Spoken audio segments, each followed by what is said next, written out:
কোন পার্টি বোমা মারলো সকে? ওই টিএমসি পার্টি, মমতা দিদির পার্টি।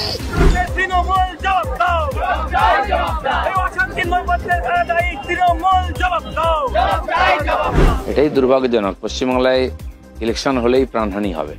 যে পঞ্চায়েত থেকে পার্লামেন্ট সব ইলেকশনে, নমিনেশন থেকে আরম্ভ করে ভোট গণনা, যে কোনো সময় মার্ডার হতে পারে, যে কোনো সময় হিংসা হতে পারে। এটা বাচ্চা মেয়েকে যেভাবে খুন করা হলো, এটা হচ্ছে পশ্চিমবাংলার এবং টিএমসির রাজনীতির একটা নমুনা। আরও দুঃখের বিষয়, মমতা ব্যানার্জি দুঃখ প্রকাশ করেছেন ঠিকই, কিন্তু তারও খুব সিলেক্টিভ দুঃখ প্রকাশ। গোবিন্দ দাসের মতো বা তার ছেলে মারা গেলে তখন দুঃখ প্রকাশ করেন না উনি, কিন্তু মুসলিম মেয়ে মারা গেছে তার জন্য দুঃখ প্রকাশ করেছেন, কারণ তারা ওনার ভোটার।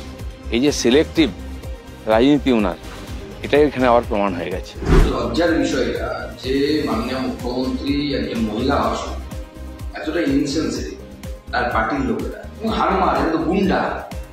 এই জিহাদি কোম্পানি তার যারা বোম মেরেছে, এটা মুসলিম বাচ্চা মেয়ে, তার জীবন চলে গেল। আমাদের ক্যান্ডিডেট গেছিল সেখানে, কালকে দেখা করতে ওই পরিবারের সাথে আমরা পাঠিয়েছিলাম, আমি ফোন করে পাঠিয়েছিলাম ক্যান্ডিডেটকে, আশিস ঘোষ। তারা আমাদের ভোটার নয়, তারা আমাদের সমর্থক নয়, কিন্তু এটা মেনে নেওয়া যায় না যে একটা বাচ্চা মেয়ের প্রাণ চলে গেল শুধুমাত্র তার বাবা মা অন্য কোনো রাজনৈতিক দলের সমর্থক পেল। মাননীয় মুখ্যমন্ত্রী এখন বড় বড় কথা বলছেন, লজ্জায় অন্য কোনো মুখ্যমন্ত্রী হলে তিনি লজ্জায় মুখ দেখাতেন, আর এটাই তৃণমূল কংগ্রেসের সমস্যা। 15-16টা বাড়িতে বোম মেরেছে, 15-16 বাড়িতে বোম মেরেছে, হঠাৎ এসে আক্রমণ, ওরা পার্টিটা জিতে যাবে। গাইস, তোমরা ভিডিওটা দেখলে, তোমরা এই যে ভিডিওটা দেখলে, গতকাল নদিয়া কালীগঞ্জে ওখানে বোমাবাজি হয় এবং তোমরা ভিডিওটা সবাই দেখেছো। এই যে পরিবারের মধ্যে যে মেয়েটি মারা গেছে,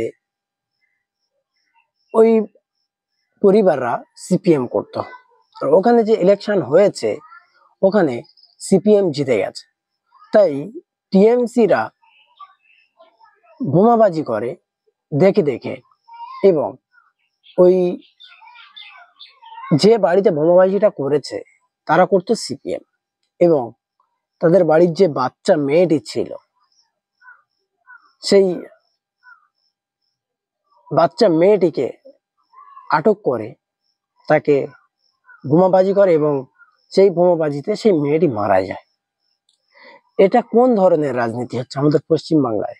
আমরা তো কিছুতে ভেবে উঠতে পারছি না। রাজনীতি নামে মানুষ মারা হচ্ছে। রাজনীতির জায়গায় থাক, যে যার ধর্মের জায়গায় থাক, এবং তোমার যে দলটা ভালো লাগবে সেটা তুমি করবে, এবং আমার যেটা ভালো লাগবে আমি সেটা করব।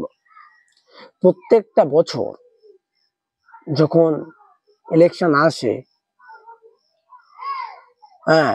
কিংবা যে লোকসভা ভোটের সময়, এই ধরনের কর্মকাণ্ডগুলো কেন হয়?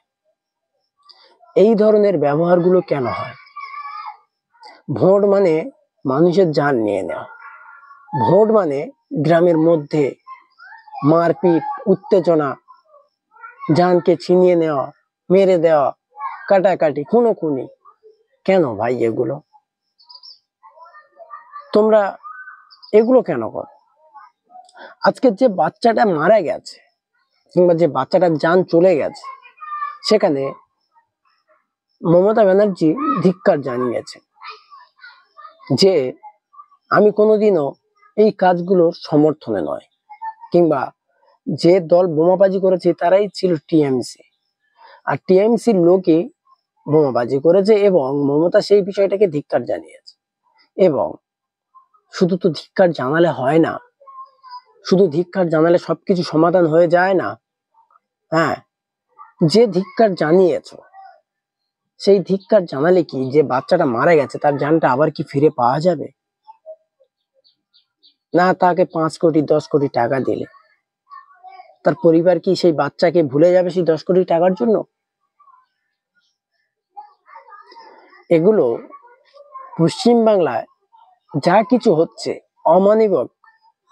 অমানবিকতার সঙ্গে, এবং নিঃসন্দেহে চোর দালাল এরা এই কাজগুলো করছে।